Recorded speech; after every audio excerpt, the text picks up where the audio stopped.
Qué bueno que está con nosotros. Estamos desarrollando la serie del Pentateuco y en esta ocasión vamos a desarrollar lo que se relaciona al libro de Números y de Deuteronomio. Y para hacer esto, César Gómez y Hugo Melvin Aldana, especialistas en temas bíblicos, teológicos, ministeriales y liderazgo.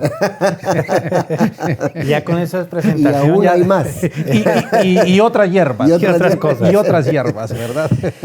Muy bien, qué honor poder estar juntos otra vez, César. Es un gusto compartir con ustedes estos temas tan importantes. Tan interesantes y para nuestros queridos televidentes y estudiantes, entramos entonces en materia en la lección 5 del Pentateuco y hoy vamos a analizar el libro de Números. En los aspectos introductorios, que es el inciso A de nuestro material, hablemos del tema. ¿Por qué se llaman números a este libro? Bueno, se asume que son números porque el libro de Números habla de 2 censos en el capítulo 1 y capítulo 16. Sin embargo, el verdadero nombre del libro de los Números es En el Desierto. Ese es el nombre real del libro, En el Desierto. Pero se toma el hecho de que es Números por los 2 censos, que relativamente el espacio que se le dedica a esos 2 censos es literalmente muy corto.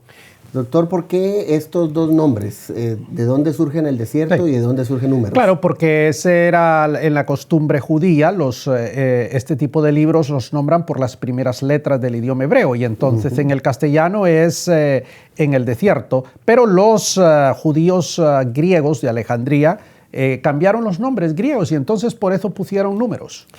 Hay 2 partes en las cuales se divide este libro. La primera va del capítulo 1 al 10, que habla de los últimos días en el Sinaí, y la segunda parte del capítulo 10 al 36, que habla del viaje desde Sinaí a los campos de Moab. Hablando de la primera parte, los últimos días en Sinaí, ¿a qué se refiere o de qué va a hablar estos primeros capítulos? Es una conexión que tenemos que entender esto en su contexto y es una conexión con el libro anterior, ¿verdad? Porque el pueblo está en el monte de Sinaí, que realmente es parte del desierto igual, ¿verdad? Es la montaña donde Moisés recibe la Torá, donde el pueblo estaciona y demás, y entonces ahí están en un tiempo determinado, pero eso no es su destino final. Su destino final es la tierra que Dios le había prometido a Abraham. Entonces de ahí sale toda esa jornada, esa caminata desde el Sinaí hasta la tierra prometida, pero sabemos que tardaron mucho tiempo antes de llegar. Claro, de esta parte, profesor César, hablando tanto del censo, la organización del campamento, los levitas, la ley de los nazareos, ¿qué de esta parte te llama la atención que sería importante que nuestros televidentes y estudiantes puedan tener o puntualizar? Bueno, el primer censo es importante porque Dios le ordena a Moisés que cuente a los miembros del pueblo, precisamente porque recordemos que el desierto es una transición hacia la tierra prometida. Entonces, desde el punto de vista teológico, el censo es un tema importante, pero más allá de eso es que el primer censo nos presenta a una generación que eventualmente iría a experimentar el juicio de Dios, y el segundo censo es de una generación que sobrevive y que después tiene entrada a la tierra prometida. Hablando de este censo, doctor, ¿por qué se le llama o por qué se dice que es un censo más propiamente militar? Sí, correcto. Aquí solamente están las personas que van a la guerra. Personas que están en la edad de guerra, es decir, mayores de 18 años, menores de 60 años, y no se incluyen a esas personas después de esa edad, y antes de esa edad los niños y las mujeres no están incluidas. Entonces el censo arroja un número de alrededor de 600,000 y fracción de seres humanos, y entonces al incluir ancianos, niños, mujeres y demás, entonces tenemos una población arriba de los 3 millones de personas aproximadamente según los promedios. Y el primer censo arroja un número muy similar al segundo censo. Entonces hablamos de que todo ese conjunto de personas, ese pueblo estaba arriba de las 3 millones de personas. A veces uno tiene la idea como que fue un grupo mucho menor que salió de Egipto, ¿verdad? Pero podemos imaginar el tamaño de desafío que tenía liderazgo. Hombre, liderar a 3 millones de personas, si a veces nosotros con 20 en la iglesia estamos para correr 3 millones de personas, su alimentación, su salud, todos los detalles. Por eso este libro también algunos le llaman el libro de las murmuraciones, porque aquí vamos a ver cualquier cantidad de murmuraciones del pueblo por la comida, por la situación climática, contra Dios, contra el líder, y pasan una serie de situaciones contra Moisés. ¿Por qué? Porque no era fácil manejar eso.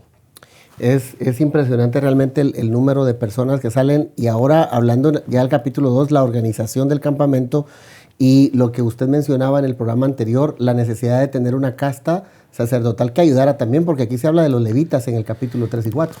Aquí ya tenemos el tabernáculo, y entonces el tabernáculo era algo que era móvil. Movible. Exactamente, entonces para oficiar las ceremonias se necesitaba que hubiesen oficiales, y entonces Dios escogió de entre las tribus a una específica, los descendientes de Leví, para que oficiaran en el tabernáculo, y ahí hay toda una organización sacerdotal.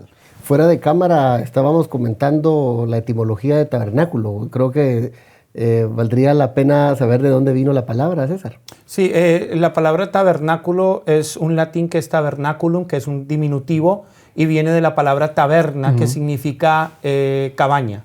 Es decir, que era una taberna móvil. Sí. Una taberna móvil. Muy bien. Otro de los aspectos interesantes ahí, ya para pasar a la siguiente parte, es la ley de los nazareos. Sí, los nazareos eran aquellas personas que Dios llamaba y que se conocían por su cabello, pelo largo, y entonces que observaban ciertas dietas, no tomaban vino, ciertas comidas no las podían comer, y entonces estos eran escogidos de Dios. Quizás el nazareo más famoso de toda la Biblia es Juan el Bautista, ¿no es cierto? Así es. Sí. Pensé que iba a mencionar a Sansón. Sansón. Sí, Sansón era un nazareo también famoso, sí, pero por lo que representa, recordemos lo que dijo el Señor, de entre los nacidos de mujer, es cierto, no hay nadie más grande que Juan el Bautista. Así es. Bueno. Es impresionante esto. Al llegar a la parte del viaje del Sinaí hasta los campos de Moab, pasando del capítulo 10 hasta el 36, ahí tenemos, creo, muchos detalles importantes. En el punto 1, el viaje desde Sinaí a Cades Barnea en la frontera sureña de Canaán. ¿Qué aspectos de esos capítulos podemos resaltar más? Primero hablemos de Cades Barnea, sí, ¿verdad? Porque ellos comienzan la marcha desde el Sinaí, y Cades Barnea es una especie de oasis, ¿no, César? Así es. Donde estacionan. Pues es que los números no se pueden tomar literalmente, pero uno dice 38 años, ¿verdad? Porque hace sus cábalas ahí, pero eso no necesariamente tiene que ser así, de literal. Pero estacionaron muchísimo tiempo, porque ahí es donde muere una generación, y ahí es donde surge la generación que realmente es la que va a entrar a la tierra prometida, en el oasis de Cades Barnea. Y obviamente durante ese trayecto desde el Sinaí hasta Cades Barnea, es donde nosotros observamos las diferentes ocasiones en que el pueblo murmuró en contra de Dios, se quejó en contra de Dios, de Moisés, y cómo muchas veces eso le trajo consecuencias negativas al pueblo de Dios, juicios por parte de Dios. Ahora, otro aspecto importante cuando uno lee el libro de Números es las señales, la nube durante el día y la columna de fuego durante la noche. ¿Por qué es importante? Porque ahí hay una palabra constante que se repite, y es la palabra marchar. Cuando Dios le daba la orden a Moisés de que marchara, algunas veces marchaban de día, otras veces marchaban de noche. Y entonces estas señales representaban el respaldo de Dios sobre el pueblo de Israel. Ahora, nosotros no alcanzamos a tener en cuenta esa dimensión de que 3 millones de personas o más vieran una columna de fuego guiándolos en el desierto durante la noche y una columna de nube durante el día. Una constante en nuestras primeras clases a tomar las lecciones más importantes para nuestros días. ¿Cuáles podrían ser unas de esas que nos enseña tanto los signos y las señales? La como más grande, la providencia de Dios. Así es. Es decir, Dios está allí, ¿verdad? La providencia de Dios está con este pueblo, la guía, el cuidado, ¿no? Entonces esas son señales. Quiero ahondar un poquito en el tema de las murmuraciones y de las quejas, porque eso toca la naturaleza de nosotros, que somos quejumbrosos por antonomasia, ¿no? Aquí hay quejas contra la comida que Dios les da, quejas contra el liderazgo de Moisés, porque sus hermanos María y Aarón se rebelan contra él, la rebeldía del pueblo por la idolatría, aún viendo la gloria de Dios. Esto revela lo que es la naturaleza perversa y pecaminosa del ser humano ahora. Uh-huh. Y eso es un asunto que no ha pasado, ¿no? De ver nuestras iglesias y nuestra gente, las quejas, las murmuraciones constantes. Y uno de los detalles que me llama mucho la atención es que dice que Moisés era el hombre más manso de su tiempo.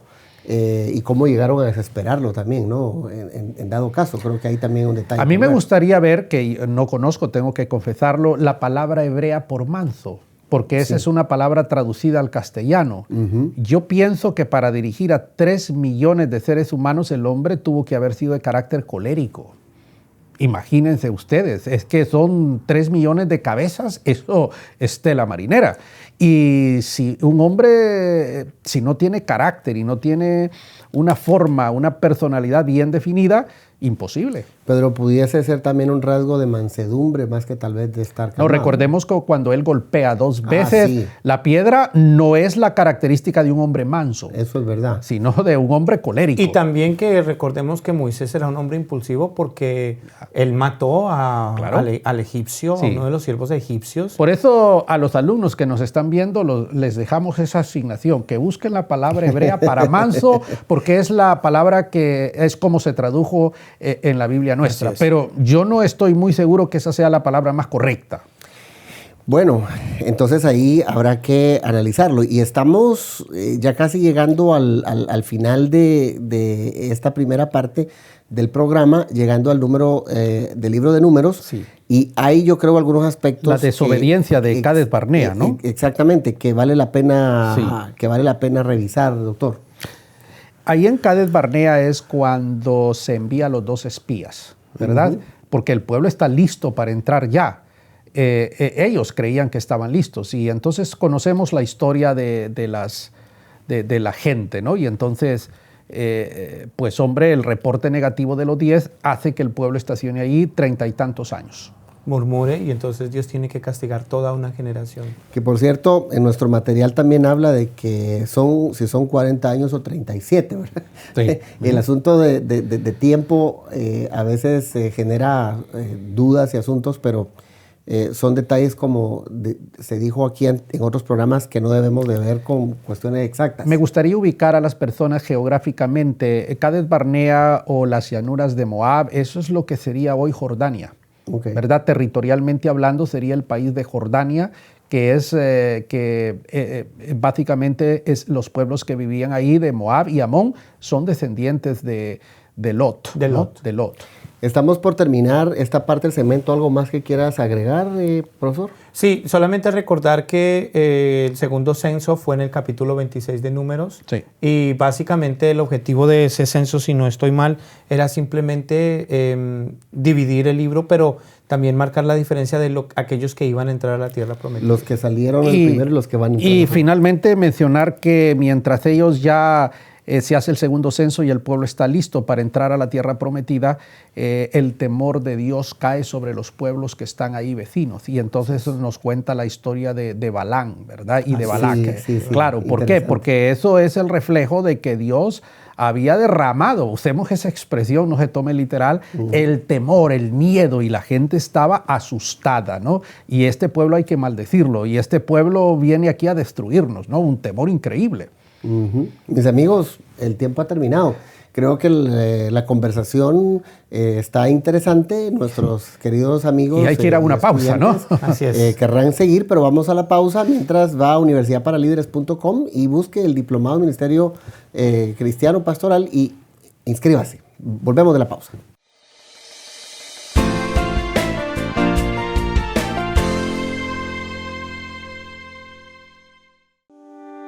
Liderazgo Empresarial es el nuevo diplomado de Universidad para Líderes, diseñado para emprendedores, hombres y mujeres que cambian paradigmas, que miran al futuro, líderes con una nueva mentalidad, con estrategia, que trabajan en equipo. Si tú eres esa persona, debes inscribirte ya. en el Diplomado en Liderazgo Empresarial, el diplomado que potenciará tu vocación. Para más información, escríbenos a información@universidadparalíderes.com o llámanos al 904-415-3464.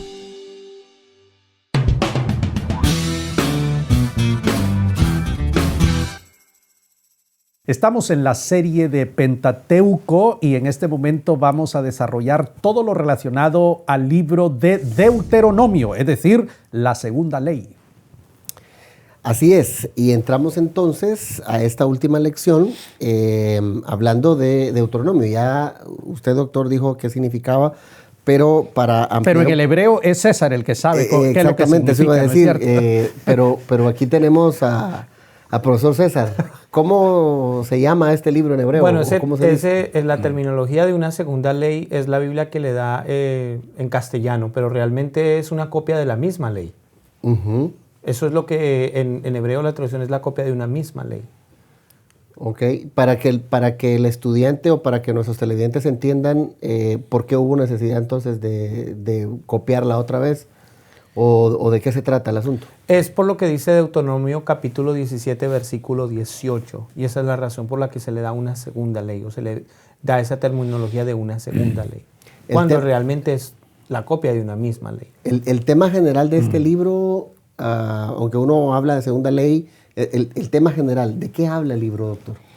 Habla de leyes, por supuesto. Sí. Evidentemente, es básicamente, todo esto es para preparar al pueblo para la entrada y a la tierra prometida, pero para que la ley se da para evitar la anarquía. La anarquía es el no gobierno. Entonces, la sociedad necesita para existir o coexistir pacíficamente necesita un cuerpo de leyes. Entonces viene Dios y les da una serie de leyes. Entonces aquí encontramos leyes civiles, leyes mercantiles, leyes penales, leyes sanitarias, leyes internacionales. Incluso es impresionante. Esta es una legislación completa que Dios le entrega al pueblo para que rijan sus vidas, porque lo contrario a eso es la anarquía. Todos los pueblos, evidentemente, de esa época tenían leyes, ¿verdad? Por ejemplo, el famoso Código de Hammurabi, son leyes que tenían las culturas de aquella época, los babilonios, los sumerios, todas esas civilizaciones. Pero esta ley, dada por Dios, tiene un alto contenido moral. Esa es la diferencia con las leyes de los otros pueblos, ¿verdad?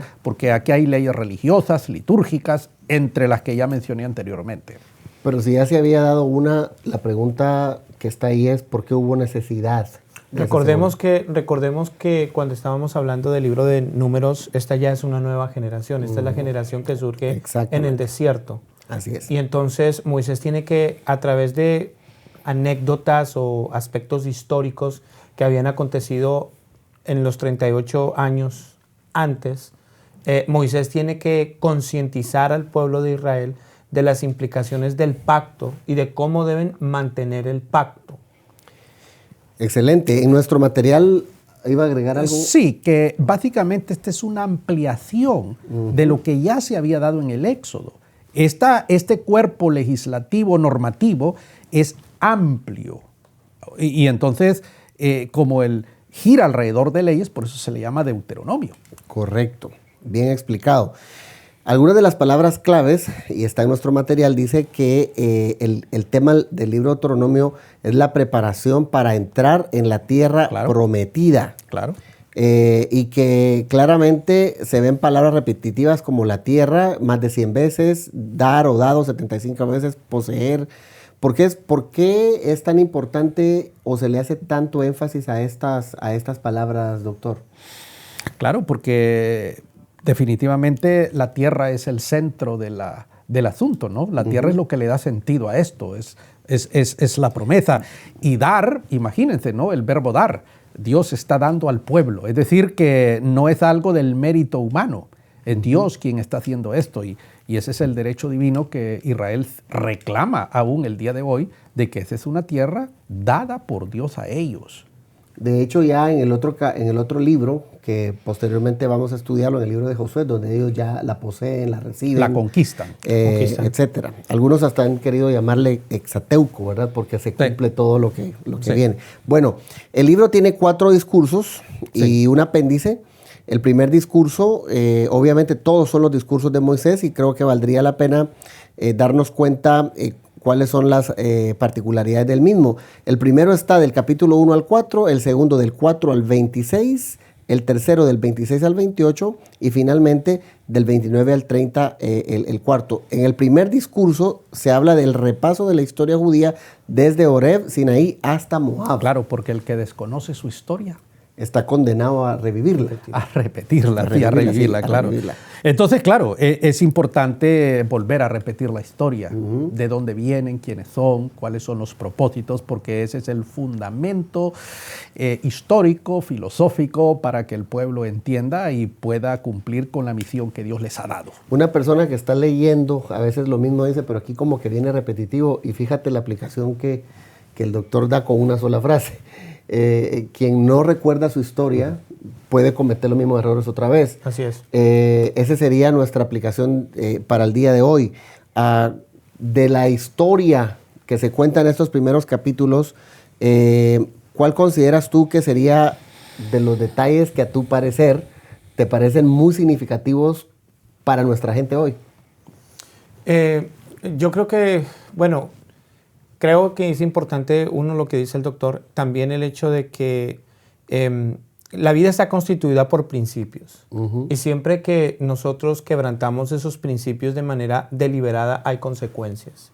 Entonces, en mi opinión, cuando uno analiza el discurso que Moisés le está dando al pueblo, los está concientizando precisamente a ellos de que deben respetar esos principios, de que deben guardar y obedecer la ley de Dios, porque el plan de Dios es que les vaya bien. Lo que Dios les está dando es la promesa, la tierra prometida como promesa. Pero ahora esto es un pueblo que debe mantener y guardar su pacto. Entonces yo veo ese principio, ¿no? De entender que los principios, si tú los respetas, te benefician. Si tú quebrantas esos principios, entonces hay consecuencias que van a perjudicar tu vida. Y eso sigue hasta hoy. De hecho, en el capítulo 4 habla de la exhortación a recordar la ley y a obedecerla, que quedaría perfecto como llegando al cierre de ese primer discurso. Ahí habla del día de reposo y me llama la atención que estamos hablando de ley. Dice, y enséñale a tus hijos estas cosas. Es decir, esto debe transmitirse porque en el 28, y me adelanto lo que César, porque conecto con lo que César estaba diciendo, el violar los principios entonces desemboca en maldiciones, capítulo 28 y 29. A contrario sensu, si obedecemos esos principios y la ley, vienen las bendiciones. Bendito serás, bendito serás. Y el otro lado de la moneda, maldito serás. Claro. El contraste exactamente, que hay entre la bendición de y obedecer la ley y de desobedecer la ley. Y no es un asunto peyorativo para el individuo, sino es benéfico. Llegando al segundo discurso del capítulo 4 al 26, tenemos ahí la exposición y aplicación de los 10 mandamientos. Algunos han notado ciertas diferencias entre la primera ley, los 10 mandamientos, y la segunda que se da en Deuteronomio. Esta es más amplia. Exactamente, esa sería la diferencia. Porque algunos a veces han marcado de cómo que si es la segunda varía entre una y la otra. Sí. ¿Verdad? Y ahí se da lo que usted está diciendo. Aquí está hablando ya de cuestiones específicas como el día de reposo, por ejemplo. Así es. Nos está hablando de algo que es muy importante, el Shema. Porque esa es la gran diferencia entre la religión judía y todas las otras religiones de las culturas aledañas a los judíos. El monoteísmo. Es decir, el único pueblo en ese momento histórico en ser monoteísta. Todos los demás eran politeístas. Y valga decir que ellos vienen luchando con eso también, porque vienen de un contexto politeísta y Dios les está haciendo un pueblo único. Sí, claro, porque el fundador de la dinastía, usemos esa expresión, Abraham venía de un contexto politeísta, pero ya el pueblo es un pueblo que cree en un solo Dios. Y aquí con el Shema está dejando bien claro ese principio. Oye, Israel, el Señor vuestro Dios es un solo Dios. Y sí, tomando lo que dice el doctor, cuando usted lee el libro de Deuteronomio, usted va a observar que en repetidas ocasiones Dios le dice al pueblo a través de Moisés, y Moisés concientiza al pueblo que una de las razones por las que Dios abomina a las naciones paganas y las está entregando al dominio de Israel es precisamente su idolatría. Y ese monoteísmo es lo que va a distinguir la nación del pueblo de Israel. Y me gusta eso, dice que Dios va a guardar a sus hijos, bendecirá el fruto de su vientre, bendecirá el fruto de su tierra y quitará la enfermedad de su pueblo. Es impresionante, ¿no? Doctora, usted en los programas anteriores mencionaba cómo la compilación de todos estos libros se da en el tiempo de Esdras y cómo la lucha del politeísmo, el enoteísmo, prácticamente se borra del contexto de Israel a partir de la fundación del judaísmo. Totalmente, se borra. Es un trabajo fuerte, pero la pregunta que me encanta aquí de lo que estamos estudiando es por qué Dios escoge a Israel como su canal de redención. Soberanía. ¿Por qué a ellos? Romanos capítulo 11, a Jacob amé y a Esaú aborrecí, punto. Soberanía, ¿verdad? Es que el barro le puede decir al farero, ¿por qué me hiciste así? Y entonces termina el discurso en Romanos 11, oh inescrutables las grandezas de la sabiduría de Dios. Eso es soberanía de Dios, y soberanía es el acto mediante el cual Dios decide conforme le plazca su voluntad. Es algo que nosotros no podemos meternos en el asunto. Exactamente. Bueno, tenemos que ir un poco más rápido. Sí, así es. Porque vamos al tercer discurso, tercer discurso, del 27 al 28. Ahí tenemos el orden de escribir la ley en piedras, la profecía de bendición, y usted ya mencionaba anteriormente este asunto, la bendición y la maldición, clarito ahí. Y eso de piedras no se tome literalmente, ¿verdad? Apliquémoslo, hagamos la analogía, y eso lo que quiere decir es que nadie puede cambiar esto, pues. Y esa expresión la tenemos, dice, no está escrito en piedra, es decir, se puede cambiar. Lo que Dios dice, sí está escrito en piedra, señores, no lo podemos cambiar nosotros. Es decir, dice, no matarás. Yo no puedo cambiar eso. Entonces, eso está escrito en piedra. Correcto. hay que entender eso, ¿verdad? Entender nuestro ahora, ¿no? Sí, pues no codicies la mujer de tu prójimo. Eso está escrito en piedra. Para que les quede claro. Por si alguien tiene alguna duda, ¿no? Bueno, vamos al cuarto discurso, que es el pacto de Moab, en el capítulo 29 al 30. ¿Qué es este pacto?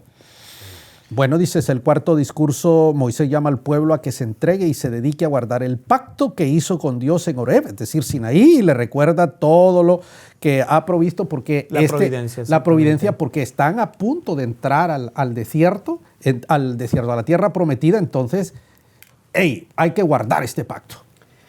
Excelente. ¿Algo que añadir a eso? No, básicamente el contraste que se hace a través de la bendición y la maldición, reforzando lo que había hablado el doctor anteriormente, ¿no? El asunto de los principios. Y yo solo quiero señalar, porque esto es importantísimo, cómo el redactor de este libro dividió esto en 4 discursos, en unas temáticas bien interesantes. Eso no es casualidad, esto nos dice que hay un hombre inteligente haciendo todo un trabajo, ¿no? 4 discursos, el libro de Pentateuco. Y el final del libro, que es el apéndice histórico del 31 al 34, donde aparece al sucesor. El sucesor, sí, el final de Moisés. Es la transferencia de la antorcha. Que es lo que aquí hablamos tanto de legado. Exactamente. Josué se había criado a las faldas de Moisés. Ahora llegó el momento de darle la antorcha y decirle, es tu turno. Representa la misión de Dios con honor. Así es. Y obviamente que el capítulo 34 pues no lo debe haber escrito Moisés, porque habla de su muerte. Exactamente. El redactor en la época de Esdras lo puso ahí. Punto.